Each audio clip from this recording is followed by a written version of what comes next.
El 22 de junio de 1941, los ciudadanos de la URSS esperaban un mensaje. Su país acababa de ser invadido por las hordas hitlerianas que habían devorado países europeos enteros en cuestión de días y de semanas. Sin embargo, este mensaje tan deseado no llegó. Joseph Stalin permaneció en silencio aquel día, siendo el entonces comisario de Relaciones Exteriores Vyacheslav Molotov quien salió al paso, interviniendo por radio con una declaración que intentó inyectar dosis de tranquilidad al pueblo soviético. Los historiadores siguen divididos sobre si Stalin, tras calcular mal las intenciones de Hitler y desestimar las numerosas advertencias de sus agentes de inteligencia, se aisló durante las primeras convulsas jornadas de la guerra, cayendo en un estado de postración, o si estaba trabajando arduamente y decidió dirigirse a la población solo tras evaluar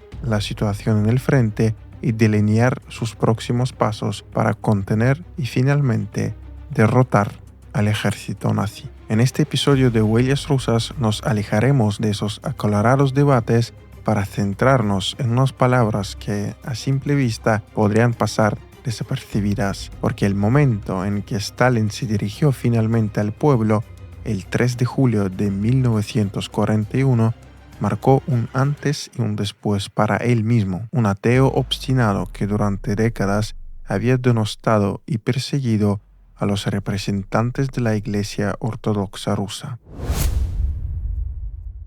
Stalin nació en lo que hoy denominaríamos una familia disfuncional, en la que su padre, totalmente poseído por su adicción al alcohol, pegaba a su mujer, que desempeñaba trabajos precarios sin poder salir de un ambiente lleno de desavenencias. Cuando llegó la hora, el joven Iosif fue enviado primero a una escuela religiosa y después a un seminario en lo que hoy es la capital de Georgia, Tiflis. Fue en esta urbe donde se contagió de la rabia revolucionaria, pasando pronto a tener un estatus ilegal, mientras las clases le servían como una especie de fachada para no atraer tanta atención de la gendarmería. Con el triunfo de la revolución, Stalin abanderó con Lenin y también después de la muerte del ideólogo bolchevique la lucha antirreligiosa en el país, que se tradujo en la destrucción de iglesias y en la conversión de templos en establos, librerías, casas de ocio o almacenes, así como en el encarcelamiento y fusilamiento de jerarcas eclesiásticos y en la difusión de la propaganda atea en todas las plataformas disponibles de la época. La cima simbólica de este oscuro periodo llegó en diciembre de 1931, cuando fue volado el edificio original de la monumental Catedral de Cristo Salvador en Moscú. Pese a toda esa ola de persecución, la fe seguía incrustada en el ADN de gran parte de la población soviética. Iosif Vissarionovich,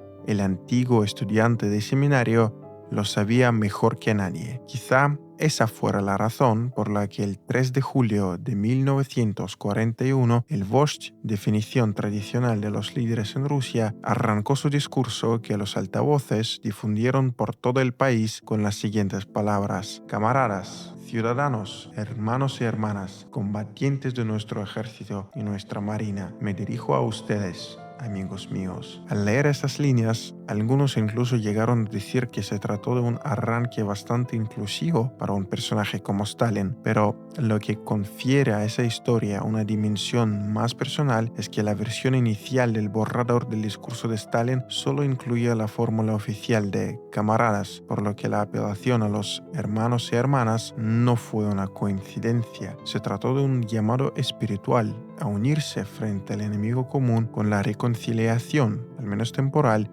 de diferencias ideológicas. Y tal y como quedó demostrado por la historia, esta vez el Vozhd acertó.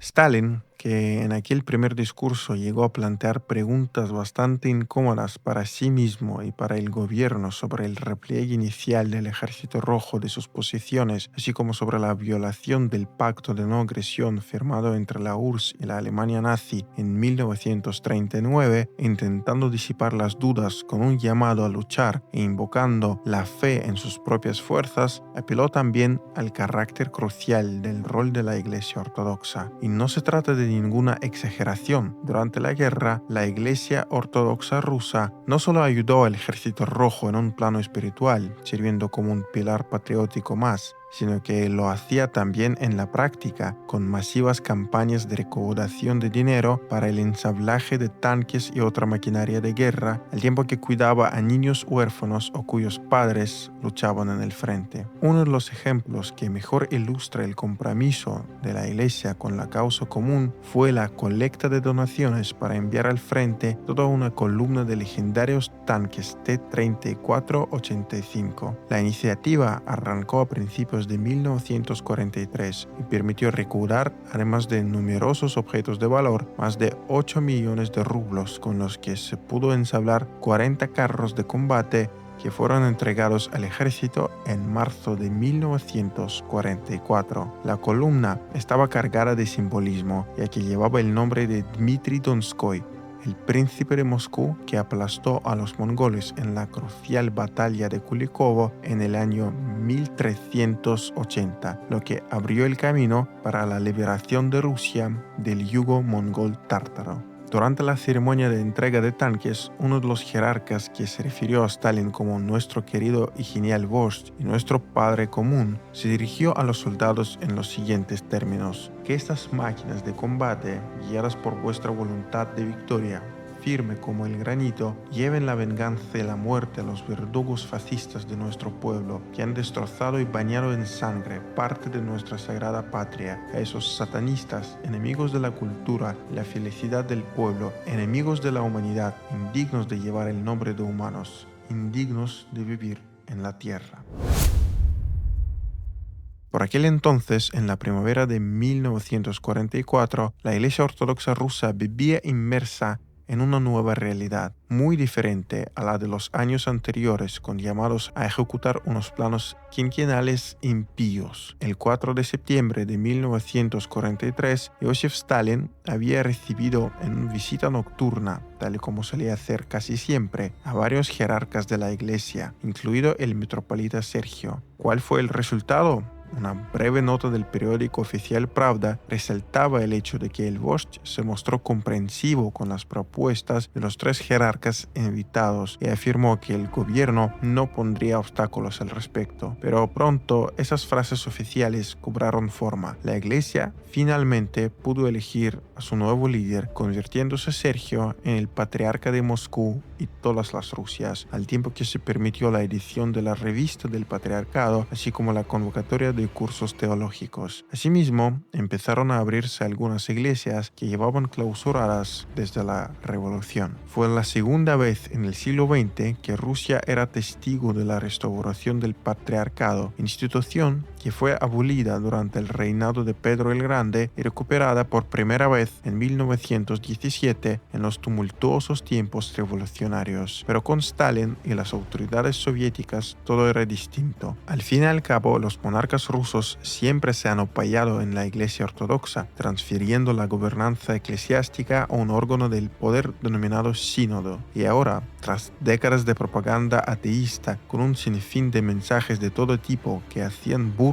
de la Iglesia como tal, el vождь incluso autorizó la apertura de una cuenta de la Iglesia en el Banco Estatal. ¿Con qué objetivo? Justamente para recaudar los fondos que luego irían destinados a fabricar los tanques de la columna de Dmitri Donskoy. A simple vista parecía un hecho irrelevante, una cláusula técnica. Sin embargo, en este caso el tecnicismo sí importa, porque básicamente por primera vez desde la toma del poder por los bolcheviques, la Iglesia como estructura centralizada fue reconocida como persona jurídica, si bien con derechos limitados. Sería justo mencionar que tras aquel decisivo encuentro, los dirigentes de la Iglesia Ortodoxa vertieron cumplidos hacia el vождь, destacando el histórico día de su cita con gran líder de todo el pueblo ruso que conduce a la patria hacia la gloria y la prosperidad. La Iglesia rusa nunca olvidará que el líder reconocido por todo el mundo levantó el ánimo de todos los clérigos para que trabajaran aún más exitosamente por el bien de la querida patria. En nombre de la Iglesia rusa le expresamos nuestro más sincero agradecimiento. Que Dios le conserve durante muchos años, querido Iosif Vissarionovich, rezaba la carta enviada por los jerarcas.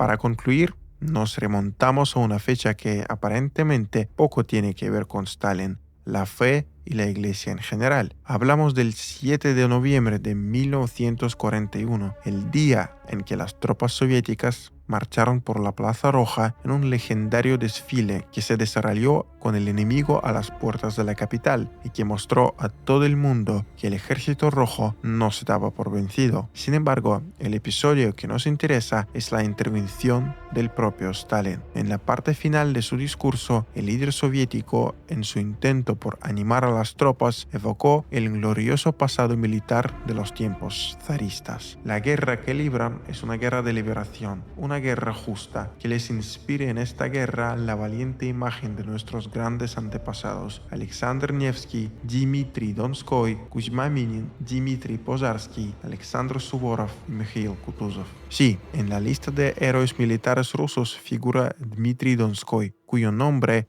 también abanderaba la columna de tanques creada a partir de los fondos recolectados por la Iglesia, pero aún más fascinante resulta el hecho de que en la versión oficial del discurso, publicada en el Pravda, en la versión audiovisual también se oye, pero peor, el nombre de Donskoy figura no como Dmitry, sino Dimitri, es decir, en la lengua eslavo-eclesiástica. Quienes deduzcan que la restitución del patriarcado supuso que las relaciones entre la Iglesia y el gobierno soviético se normalizaron por completo, dejando atrás los años de persecución, pues están equivocados. Sin embargo, en el momento más decisivo de la historia del país, las dos partes fueron capaces de limar asperezas con un Stalin que volvió sus ojos a sus años de seminario y una iglesia que trataba de convivir y no solo de sobrevivir, como había hecho